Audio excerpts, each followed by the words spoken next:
Israël a convoqué l'ambassadrice espagnole mercredi après que le Premier ministre espagnol ait qualifié Israël d'État génocidaire. Ana Salomón a été convoquée à une réunion au ministère des Affaires étrangères suite aux commentaires de Pedro Sánchez qui a déclaré que l'Espagne ne fait pas d'affaires avec un tel État. Après les commentaires graves du Premier ministre espagnol Pedro Sánchez, l'ambassadrice espagnole en Israël a été convoquée à une réunion de réprimande au ministère des Affaires étrangères à Jérusalem demain, indiquait la déclaration du ministère des Affaires étrangères israélien. Lors d'une séance de questions-réponses au Parlement de Madrid, Sánchez a répondu aux critiques de Gabriel Rufián, un député catalan qui accusait le socialiste de maintenir des relations commerciales avec Israël malgré la guerre à Gaza. Je veux dire une chose claire ici, Rufián.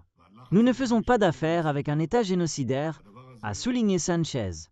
Il est rapporté que c'était la première fois que Sánchez utilisait publiquement le terme « État génocidaire », une expression souvent utilisée par son partenaire de coalition d'extrême gauche, le parti Sumar.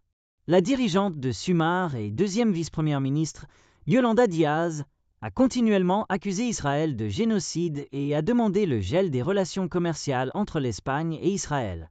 L'armée israélienne a poursuivi son offensive brutale dans la bande de Gaza, tuant plus de 52 900 Palestiniens depuis octobre 2023, la majorité étant des femmes et des enfants.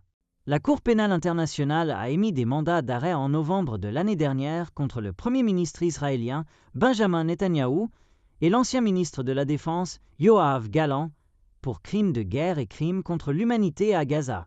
Israël fait également face à un procès pour génocide devant la Cour internationale de justice pour la guerre dans l'enclave.